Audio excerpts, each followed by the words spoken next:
नमस्कार दोस्तों, चलिए जानते हैं हरियाणा की फटाफट 50 बड़ी खबरें सिर्फ 10 मिनटों में। लेकिन उससे पहले आप वीडियो किस जगह से देख रहे हैं कमेंट में जरूर बताएं। हरियाणा सरकार गरीब परिवारों को बड़ी राहत दे रही है। अनुसूचित जाति एवं पिछड़ा वर्ग कल्याण विभाग द्वारा सभी बीपीएल परिवारों को डॉ. बी.आर. आंबेडकर आवास नवीनीकरण योजना के तहत मकान मरम्मत के लिए 80,000 रुपये की आर्थिक सहायता प्रदान की जा रही है। हरियाणा सरकार ने महिलाओं को आर्थिक सशक्त बनाने के लिए उद्यमिता योजना शुरू की है। योजना के तहत महिला उद्यमियों को 3 लाख रुपए तक का लोन मिलेगा। साथ ही ब्याज दर भी बहुत कम रखी गई है, जिससे महिलाओं को अपना व्यवसाय शुरू और बढ़ाने में मदद मिलेगी। नए साल की शुरुआत में हरियाणा सरकार ने आर्थिक रूप से कमजोर परिवारों को राहत दी। मुख्यमंत्री नायब सिंह सैनी ने दीनदयाल उपाध्याय अंत्योदय परिवार सुरक्षा योजना 1 के तहत 5,794 लाभार्थी परिवारों के खातों में 217.36 करोड़ रुपए सीधे ट्रांसफर किए। इस पहल से हजारों परिवारों को सहारा मिलेगा। हरियाणा सरकार ने खेलों में युवाओं को तराशने की दिशा में बड़ा कदम उठाया है। अब हर जिले में अपना एक्सीलेंस सेंटर खोला गया है, जहां स्कूल के छात्र प्रशिक्षण पाएंगे। इसका लक्ष्य भविष्य के ओलंपिक चैंपियन तैयार करना और खेल प्रतिभाओं को बढ़ावा देना है। हरियाणा में हालिया बारिश नाइट्रोजन युक्त होकर गिरी, जिससे प्रदूषण प्राकृतिक खाद में बदल गया। इसका सीधा लाभ गेहूं और चने की फसलों को मिला है। मिट्टी की उर्वरता बढ़ी है और बेहतर पैदावार की उम्मीद से किसानों के चेहरे खिल उठे हैं।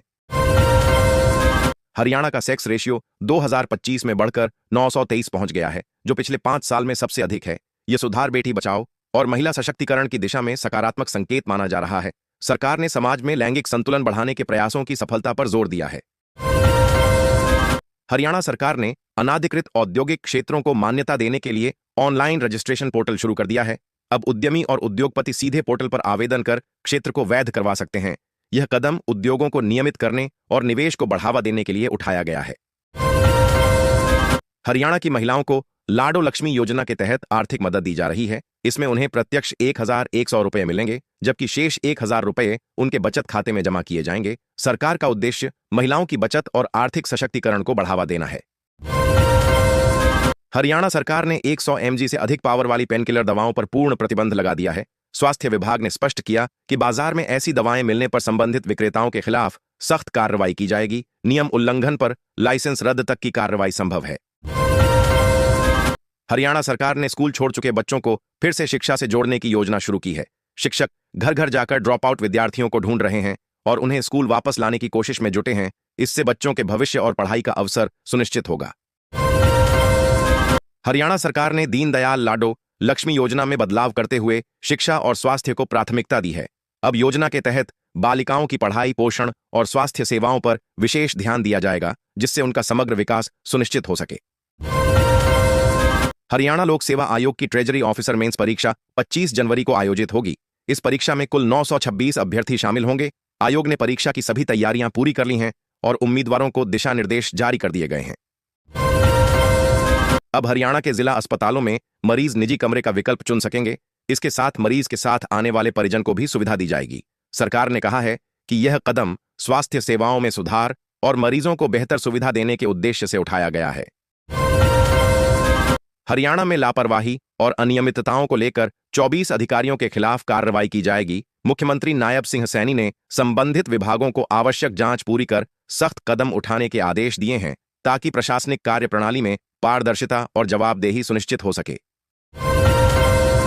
मुख्यमंत्री साय ने 57 मोबाइल मेडिकल यूनिटों को हरी झंडी दिखाकर शुभारंभ किया। ये यूनिटें 18 जिलों के 2,100 से अधिक गांवों में स्वास्थ्य सेवाएं पहुंचाएंगी। ग्रामीण इलाकों में जांच, इलाज और दवाइयों की सुविधा सुनिश्चित करने के लिए यह कदम स्वास्थ्य सुधार की दिशा में महत्वपूर्ण माना जा रहा है। बीएमसी चुनाव में नामांकन वापस लेने की समय सीमा समाप्त हो गई है। इसके बाद कुल 1,729 उम्मीदवार चुनावी मैदान में रह गए हैं। अब सभी प्रत्याशी प्रचार में जुट गए हैं और राजनीतिक दलों ने मतदाताओं को साधने के लिए रणनीति तेज कर दी है। हरियाणा में नौकरियों का बड़ा मौका खुल गया है। 282 खाली पदों पर भर्ती की जाएगी। इच्छुक उम्मीदवार 19 फरवरी तक आवेदन कर सकते हैं। भर्ती प्रक्रिया के लिए योग्य और इच्छुक उम्मीदवारों को समय पर आवेदन करना जरूरी है। हरियाणा के सिरसा जेल में तैनात एक वार्डन की संदिग्ध परिस्थितियों में मौत हो गई। मामले में आत्महत्या की आशंका जताई जा रही है। वार्डन द्वारा छोड़े गए सुसाइड नोट में एक डीएसपी पर गंभीर आरोप लगाए गए हैं। पुलिस ने मामला दर्ज कर जांच शुरू कर दी है और सभी पहलुओं की पड़ताल की जा रही है। हरियाणा में विपक्षी नेता भूपेंद्र सिंह हुड्डा ने सरकार पर आरोप लगाया है कि राज्य की अर्थव्यवस्था बंटाधार की स्थिति में है। उन्होंने कहा कि लाडो लक्ष्मी योजना में भी सरकार जनता को धोखा दे रही है और योजना का लाभ सही तरीके से नहीं पहुंच रहा है। हरियाणा के मुख्यमंत्री नायब सिंह सैनी ने स्पष्ट किया है कि समस्याओं का समाधान नहीं होने पर फाइलें बंद नहीं की जाएंगी। उन्होंने कहा कि लापरवाही करने वालों के खिलाफ सीधी कार्रवाई की जाएगी। अधिकारियों और कर्मचारियों को जिम्मेदारी से काम करने और जनता को राहत देने का निर्देश दिया गया है। हरियाणा में अरावली क्षेत्र में अवैध खनन का संकट बढ़ गया है। एसडीएम पर आरोप लगे हैं कि उन्होंने खनन की गाड़ियों एक की समय पर चेकिंग नहीं की। इस नेग्लिजेंस के कारण पर्यावरण और स्थानीय किसानों को नुकसान पहुंच रहा है। प्रशासन ने मामले की जांच शुरू कर दी है। पंचायत चुनाव का सेमीफाइनल मुकाबला शुरू हो गया है। शाहजहांपुर में बीजेपी ने घोषणा की है कि उम्मीदवार वही होंगे जो सर्वे में मजबूत स्थिति में नजर आएंगे। पार्टी की रणनीति सर्वे परिणामों के आधार पर सिकंदर उम्मीदवारों को मैदान में उतारने की है। हरियाणा सरकार ने दवाओं की अधिक कीमत वसूलने पर सख्त कार्रवाई का ऐलान किया है। राज्य स्वास्थ्य विभाग ने कहा कि नियमों के उल्लंघन करने वाले फार्मासिस्ट और दुकानदारों के खिलाफ जुर्माना और लाइसेंस रद्द तक की कार्रवाई की जाएगी ताकि आम जनता को दवाइयां सही कीमत पर मिलें। हरियाणा में शिक्षा विभाग की लापरवाही सामने आई है। चिराग योजना की सूची में कई गरीब बच्चों और कुछ स्कूलों के नाम गायब पाए गए हैं। इससे योजनाओं का लाभ सही लोगों तक नहीं पहुंच पा रहा है। अधिकारियों ने मामले की जांच शुरू कर दी है और सुधार का निर्देश दिया गया है। हरियाणा शिक्षक पात्रता परीक्षा के लिए रजिस्ट्रेशन में अब आधार कार्ड अनिवार्य नहीं रहेगा। बोर्ड ने नई अधिसूचना जारी करते हुए कहा कि उम्मीदवार अन्य वैध पहचान प्रमाण पत्र से भी रजिस्ट्रेशन कर सकते हैं, जिससे अधिक विद्यार्थियों के लिए प्रक्रिया आसान और सुलभ हो गई है।